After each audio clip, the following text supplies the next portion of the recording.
दोस्तों, आपने भी ये कभी ना कभी किसी न किसी के मुंह से कहते हुए सुना होगा कि जब जब दुनिया में अन्याय, बुराइयां, जुल्म बढ़ता है, तब तब भगवान विष्णु धरती पर अपना अवतार लेकर इन सभी जुल्म और बुराइयों का नाश करते हैं।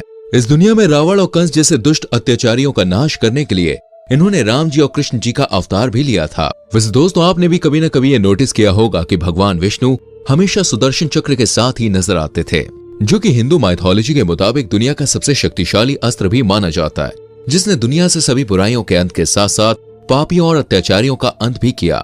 जो एक ऐसा हथियार था जिसको अगर दुश्मन के सर्वनाश के लिए छोड़ दिया जाता तो वो उसके सर्वनाश के बाद ही वापस आता था। ये एक ऐसा हथियार था जिसका निशाना कभी भी नहीं चूकता था।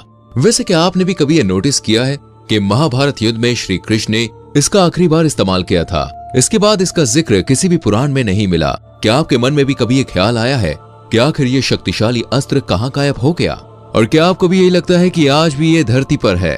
तो दोस्तों, आज हम आपके लिए इन सवालों के जवाबों के साथ साथ अन्य कई सवालों के जवाब देने के लिए ये वीडियो लेकर आए हैं, जिसमें हम आपको इस शक्तिशाली अस्त्र से संबंधित हैरान कर देने वाली अन्य कई बातें भी बताएंगे। तो बने रहिए हमारे साथ इस वीडियो में एंड तक। चलिए शुरू करते हैं। दोस्तों, हिंदू ग्रंथों के हिसाब से ऐसा देखा गया है कि सबसे पहले शक्तिशाली अस्त्र भगवान शिव के पास था, जिसकी मदद से उन्होंने त्रिपुरासुर का वध किया था। और फिर भगवान शिव से ये चक्र भगवान विष्णु को मिला, जिसका इस्तेमाल करके भगवान विष्णु ने सारे संसार की कई बुराइयों को मिटाकर पापियों का संहार भी किया। ऐसा भी देखा गया है कि भगवान विष्णु के श्री कृष्ण अवतार में भी इस चक्र ने उनका काफी साथ दिया। ऐसा माना जाता है कि ये चक्र एक ऐसा अस्त्र था जो कि लगातार घूमता रहता था, जो कि हर सेकंड लाखों चक्कर लगा लिया करता था। वैसे आपको ये जान के हैरानी होगी कि ये अस्त्र आपके सिर्फ पलक झपकने में ही कई मिलियन किलोमीटर का सफर करने की क्षमता रखता था। ये चक्र एक ऐसा अचूक अस्त्र था कि इसे जिस भी कारण से छोड़ा जाता वो उस लक्ष्य को पूरा करके ही लौटता। और आज भी साइंस ये नहीं जान पा रही है कि आखिर ये चक्र काम कैसे किया करता था। लेकिन आज इसी आइडिया का इस्तेमाल साइंटिस्ट अपनी मिसाइलों और रॉकेट में भी करते हैं, जो कि उस चक्र की शक्तियों के आगे फीके पड़ जाते हैं। दोस्तों, वैसे आपको ये जान के हैरानी होगी कि सुदर्शन चक्र फेंका नहीं जाता था, बल्कि अपनी इच्छा शक्ति से इसको दुश्मनों के खिलाफ छोड़ा जाता था। जिसके लिए ऐसा भी कहा जाता है कि ये चक्र भगवान विष्णु के मन की बात सुनता था और उन्हीं की बात मानता था। पुराणों के अनुसार ऐसा देखा गया है कि इस चक्र को किसी तरीके से नहीं चलाया जाता था, बल्कि ये चक्र सिर्फ इच्छा शक्ति के अनुसार ही काम करता था, जो कि कभी भी गलत नहीं करता। महाभारत युद्ध में इस चक्र का इस्तेमाल आखिरी बार श्री कृष्ण द्वारा किया गया। वैसे क्या आप जानते हैं, इस चक्र की आकृति को लेकर पुराणों में अलग अलग वर्णन मिलता है, जिनमें से ऋग्वेद के मुताबिक ये चक्र एक गोल चक्र था जिसमें 108 ब्लेड्स थे।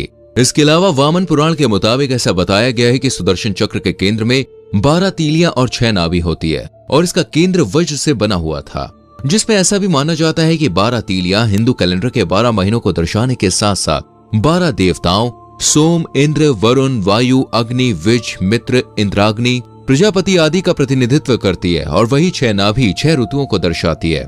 मान्यताओं के अनुसार ऐसा कहा जाता है कि भगवान विष्णु अपने सभी हाथों में से सिर्फ अपने पिछले दाहिने हाथ में सुदर्शन चक्र पकड़ा करते थे, जिसको भगवान विष्णु एक अंगूठी की तरह अपनी तर्जनी में धारण करते। वैसे आपको शायद ये मालूम होगा कि इस चक्र को वैदिक काल में भगवान विष्णु के काल चक्र का प्रतीक भी माना गया है, जो कि लगातार घूमता रहता था। हालांकि बाद में ये चक्र भगवान विष्णु के उग्र रूप का निरूपण करने वाला साबित हुआ।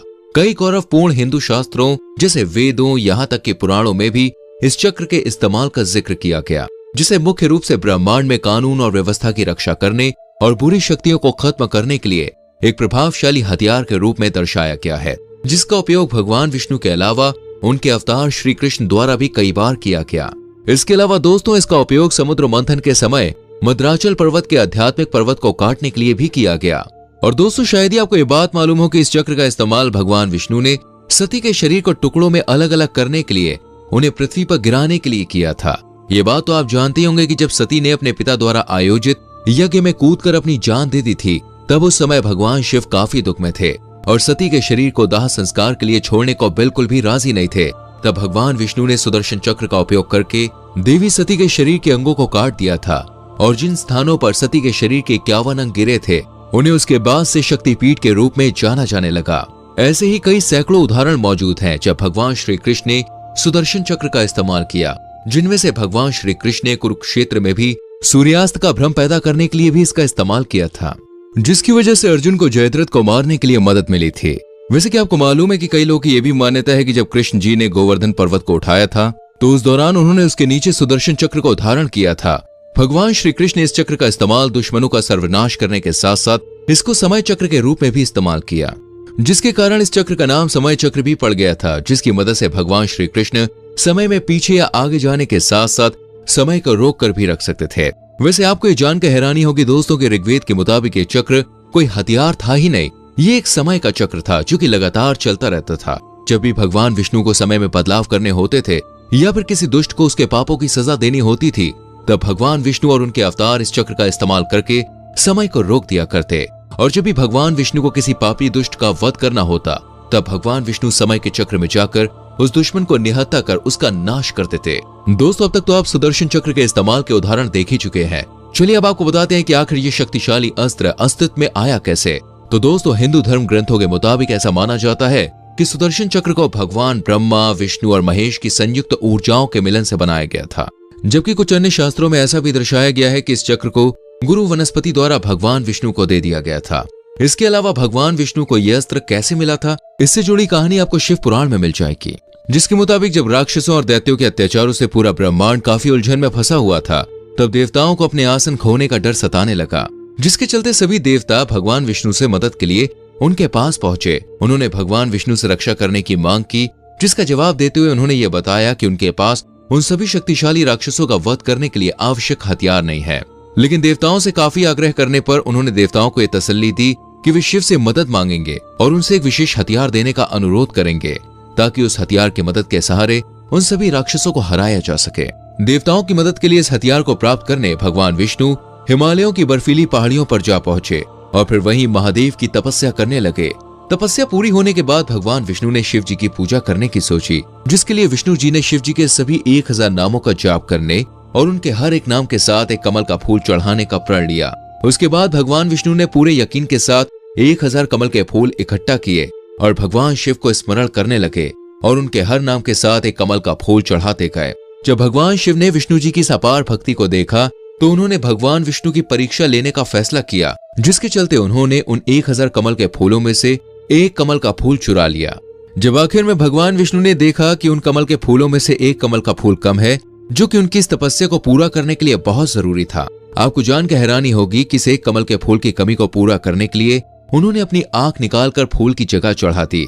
भगवान विष्णु की इस असीम भक्ति को देखकर शिव जी उनकी भक्ति से बेहद ही प्रसन्न हुए और भगवान विष्णु को ये बोले, मैं आपकी इस अपार भक्ति से काफी प्रसन्न हुआ हूँ, मैं आपको सब कुछ दूंगा जो भी आप मांगेंगे। जिसके बाद भगवान विष्णु ने जवाब देते हुए कहा कि मुझे एक शक्तिशाली हथियार चाहिए, जिसकी मदद से वो किसी भी राक्षस का आसानी से वध कर सके और विजय प्राप्त करें।